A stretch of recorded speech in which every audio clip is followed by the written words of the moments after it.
Hey guys, welcome back to the Slipstream where we talk everything about motorsport and racing. I'm Ash. I'm Trey. I'm Sachet. And okay guys, strap in and hydrate because we're getting into all of the controversies, the steward decisions, the team feuds, the near misses of everything in the most recent Singapore Grand Prix. But first, I want to mention that the Singapore Grand Prix is my favorite. One, because Carlos Sainz always, most of the time, has gotten pole positions at this circuit. This race being an exception, unfortunately. But more importantly, this was Daniel Ricciardo's last race in Formula One last year. Devastating. He's another one of my favorite drivers and very talented former driver for V-Carb last year. But of course, let's get into the main content of today's special report. So first off, this race had a pretty wild twist. Now, Singapore generally is declared a bit of a heat hazard in a way, but it had an official heat hazard warning for the first time in its history, where the cockpit and track combo were absolutely brutal, and this could kind of be seen in hindsight from last year's race. As I should mention, George Russell, the winner of this year's Singapore Grand Prix, had a bit of a heat stroke and a subsequent panic attack in the late stages and post-race in the year prior due to a lack of water and pushing the limits, where it was 60 degrees Celsius, which in Fahrenheit is about 140-something, 145 maybe, in the cockpit, and he just had a very, very tough time cooling off in general. Yep, so that's pretty standard for all Singapore Grand Prix. It gets really hot. This race had an official heat warning, so everyone had to put on those extra cooling vests, which are typically white in color, and you'll kind of see them on the driver's chest sometimes, and ballasts. And it's like, imagine sitting in a tin can at 50 degrees Celsius and trying to drive at 200 miles per hour. And sometimes, if any problems occur with a driver's water retention system or it can absolutely compromise, not just destroy the driver's race and just out of heat exhaustion. And it can compromise, their physical health as well. Yep. Indeed, Yep. It's like cooking like a rotisserie chicken. Yeah, so everything at the Singapore Grand Prix is just magnified. Okay, you got fatigue, mistakes because of this, mechanical failures, it's specifically in this race, and driver limits. So the stress was really baked in. No pun this intended. Really baked race. Yeah, absolutely. And let's go into a bit of a rewind of the weekend. So FP2 on late Friday night. The free practices. Yeah, Yep. free practices. So Ferrari messed up by releasing Charles Leclerc, of course, the golden boy and the unlucky boy, where he got released into the path of Lando Norris when he was going for one of his outlaps from the pit lane. It was an unsafe release where they made contact, and Lando Norris's free practice session pretty much ended there. Front right tire and the axle completely compromised. Yep. Ferrari got fined 10,000 euros, and it's, again, another example of classic Ferrari engineer shenanigans with, I believe, it wasn't Javi, because Javi got fired sometime last year, but it was his new engineer, Brian, what's his name? And he let him down once again, refused to pretty much take accountability, and it's kind of a repeat of the Saudi Arabian Grand Prix along with other incidents where they messed up the safety car window. Yep, and then in qualifying, okay, moving on. Both Williams cars got a double disqualification. That made my jaw drop when I saw that. I'm keeping up with the updates, and I was just devastated. I was like, what do you mean, a double DNF? And that happened because of a rear wing DRS slot gap failure. And so that was basically the rear wing was 85 millimeters, and I it was think it was too 85 long. millimeters, which is too long. And remember, these regulations have become so meticulous in the recent years, and even the recent FIA decades. has really been certainly cracking have, down with these rules, and so they were really meticulous here. And you have to put your car through all the measurements and everything beforehand, and so they got disqualified afterwards because they found out that the rear wing was too long, and so being too long gives them a bit of a speed advantage. And so so penalties in qualifying is not great. It is so painful, and just for not that session, it messed up their race strategy as well.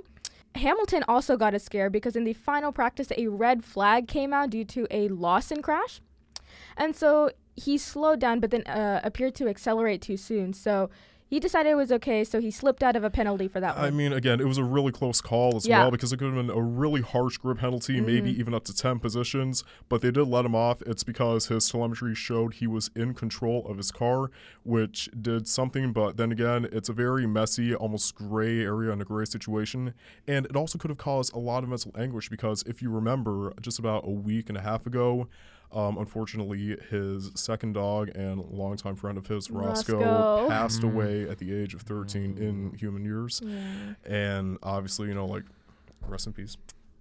It's such a cute dog. Lewis Hamilton had I think a bully. And so this is just not Lewis Hamilton's year because after signing into Ferrari, he thought he would have a better team, a better car, and now he's just realizing that Ferrari is not a great team, has a very trash car. Him and Charles Leclerc are really the only ones holding up the team, are keeping the team together, and just hit after hit, brake failure, DNFs, and now arbitrary records just being shattered, like his podium streak of Britain and... So Hamilton's really going through it. And so Hamilton, despite all of this, he still managed to qualify in 6th. The Williams, as we mentioned earlier, had a double DQ, so they were starting 18th and 20th. Pierre Gasly are starting from 19th, so that's what you have at the back of the grid. And reiterating the starting grid, we have George Russell in 1st, Max Verstappen, then Oscar Piastri. And then Lewis Hamilton, Charles Leclerc in 6th and 7th. Oh, we have the championship contenders, Oscar and Lando in 3 and 5th. So it was about to be an interesting race. So, let's get into it. Satya, do you want to go into it? Yeah, so as we head to lights out at Sunday's race, so George Russell holds it from pole. He had a pretty clean getaway, but behind the scenes, things were chaos. Chaotic. Yeah. Definitely. And it's pretty inherent in the team radio because I believe it was Max Verstappen who had a bit of a slip-up and almost another crash collision in the opening lap, just like Austria, but he was able to keep his car under control, but Piastri got caught up in the mayhem, and he got passed on the inside of Lando Norris, and they just made the slightest itsy-bitsy taps. They did going have a touch. into the third corner after the chicane, which we should probably mention is the only race that opens up with a chicane. So it is already tough enough to navigate your way through. This is why this is one of the most interesting and one of my favorite races because you just have so much going for it in this circuit. And again, like Carlos, just doing amazing in this track all the time. Not this round, unfortunately, but just everything that contributes to this circuit is just amazing. What the drivers can pull out of this. And as you were saying, so Lando it was Oscar, Kimi, and Lando in the starting grid. And so Lando got past Kimi and I think also got past Oscar, but then I believe they so. And then because of this overtake, they had a bit of a tire touch. Yeah, and then he radioed. It was Oscar Piastri who radioed something along the lines of it wasn't fair how he was able to get past like that and kind of compromise the rest of his race. And at that, coming to the end of the race, Piastri actually disabled his radio, which we will get into at some point later on. But let's just say, for a bit of context, Zak Brown was kind of bragging and on the up and up that McLaren won the Constructors' Championship that night. And Piastri was not having any of it because he looks past the team game and he looks into the individual game. Yep. So Papaya Rules, it's kind of a funny situation right now. So Papaya Rules is just Lando, actually. It's just a Lando Norris prioritization, and everyone can see it. It's very clear. So this tire touch happened, and Piastri expected the team to favor him, but as they've favored Lando in the past when other collisions between the McLarens has occurred, but this did not happen in this one. So this was a controversial McLaren team internal kind of conflict that we'll get into in just a second. But the stewards said that no further action was taken, and so McLaren didn't swap the cars or step in mid-race. And now, here's the tricky bit. Norris's there was a contact with Verstappen, and that triggered the chain a bit. So McLaren leads towards, he hit him first. It caused a bump into Piastri. So that's the kind of stretch that they're making to justify this situation. Yeah, and of course, the bigger drama lies within the team themselves because Piastri now has to swallow it, or he's going to have a bunch of fallout with his team and the fan bases on both Piastri and Lando sides. And of course, this could be a bit of a late stage season repeat of the Rosberg-Hamilton situation from 2016, where they already had a bit of fallout after the Spain collision, which was kind of emulated in Canada 2025 when Norris decided to make that kind of boneheaded move on Piastri. And they were able to recover and recuperate from that, but it seems like this is kind of being one of the nails just being hit into the coffin. Oh, yeah. And it's not one like of many. Yeah, it's one of many, but it's not gonna compare to anything like the Prost Senna situation. I mean, that was straight up bloodshed. And let us know if you want us to get into the 70s, 80s, and 90s F1 races, of course, because definitely. That's quite exciting. I love Senna, love Prost, and to be honest, my favorite is Niki Lauda. So yeah, leave your suggestions in the comments below on what sort of flashpoint we should cover about this. And by the way, Jim Clark, very underrated. Yes, absolutely. So while all this chaos is happening from second place backwards, it's really quite funny. All this chaos is happening and George Russell is just cruising by. He started first, ended first. He led strongly into the race. And so Verstappen, Kimi, Oscar, Lando are all fighting back there. And so Verstappen's fighting with issues in downshifts and locking up tires. Hamilton's having a rough go. Speaking of issues, he's having a bit of a rough go because late in the race he reported that he had a front left brake failure. And it wasn't good at all. He was persuaded by fans and even some members of his team to retire the car based on the telemetry at that stage in the game, but he was not having any of it. He just wanted to finish as well as he could, but that came at a bit of a price. It came at a bit of a consequence because Alonso was able to catch on, and he was kind of complaining on the radio about Hamilton making these risky maneuvers in order to withhold his position. So because of those because of those front left brake failures, he starts cutting corners, and so he's exceeding the track limits and trying to nurse it. So the stewards have penalized him 5 seconds, and that knocks him down a spot from P7 to P8. And Alonso gets moved up, and as you said, he's quite upset about it. He was not quiet about it. He's raging on the radio. You can't drive out there like you're alone with no brakes, or something to that effect. And then also a freak pit lane moment during Hulkenberg's pit stop. A wheel got detached and was rolling upright towards the pit lane. Yeah, a mechanic barely caught it before Tsunoda came flying by. That could have ended so bad. It is like a repeat of that one GP2 2016 situation. Remember when I think it was one of the Williams Academy cars where the commentator was like, there's a wheel in the pit lane, no! It was just it was a complete and total freak out. Oh my God, yes. And so this is also pit lane rules have been changed this year, and so the limit has been bumped up to 60 to 80 kilometers per hour. So that also was raising a risk for Tsunoda. Yeah, and it kind of explains the risk of the Norris-Leclerc situation because it caught so much fire, and it made fans question the seriousness and the precautions that they take in the pit lane at that. Yeah, so post-race, here we go. So at the checkered, Russell wins, dominated the drive, and he even got a post 5-second penalty for exceeding the track limits after the flag. Despite that, his gap was big enough to hold P1. And then the other drivers as follows. Verstappen finished in second place, Norris third, Piastri fourth. Of course, Piastri still maintains a pretty decent championship gap, but it has gone down from, I believe it was 34 points down to 23-something points. Yep. Yeah, and of course, Ferrari all weekend, underwhelming. And the only good thing that Ferrari can take home away from this is the fact that Lewis Hamilton got his first fastest lap of the season, which makes it 16 consecutive seasons with the fastest lap. Now, let's just see if he can translate a podium into his performances before the end of the season. Yes, hopefully. So Alonso did capitalize on Hamilton's woes, but the biggest drivers who are affected by this race was Piastri, who was hurt by that first lap, that Norris Piastri tire touch. Lando started sixth and the third with a podium because of the lack of intervention from the McLaren team. Ferrari had a clumsy weekend, as you said, broadcast team for missing drama. So the broadcast team was too busy recording all the drama that kind of went down in the hospitalities and recording all the wags.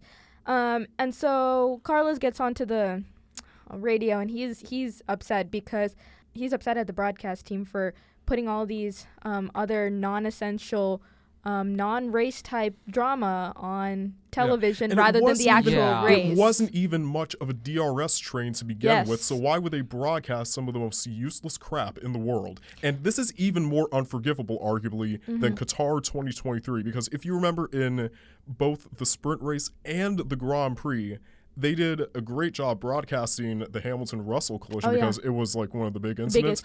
But they did absolutely nothing to broadcast Russell's comeback drive from the back of the grid into fourth. I am livid.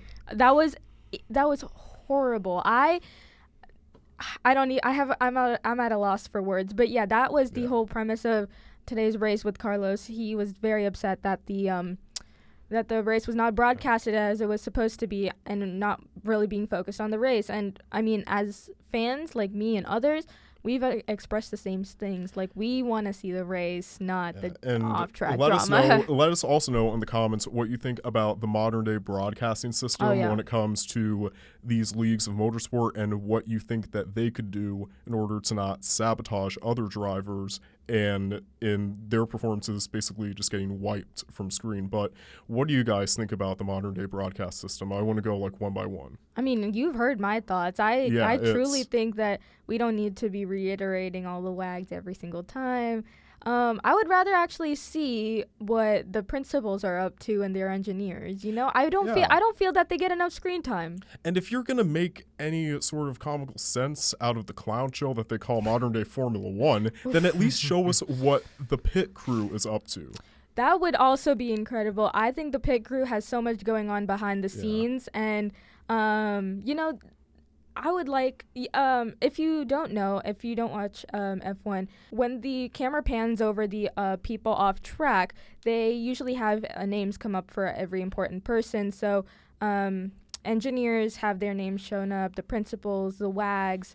Even special guests. Yeah, and special guests. Special guests at that. I would love if the same courtesy was extended to the pit lane members, like all of them. They have so much, like, I want to know each and every name of each pit crew of each team at least once during the race, because I would much rather. We're left kind of clueless. Yeah, I wouldn't rather go into Google and like look at all the names and. So, I mean, Satya, what do you think? Yeah, I would also kind of agree with, what's been said about, the people who work behind the scenes. Because, I mean, there would be no race if these people didn't work tirelessly to get, these cars up and running. Oh, absolutely. So, yeah, I mean, I'd say they're just as important, if not more so. I mean, feel free. That's kind of a hot take. I think they are just a teensy bit more important than, like, the others. Oh, no. Sometimes they absolutely are. It feels like they're just, discrediting the people who make up this franchise. Oh, yeah, absolutely.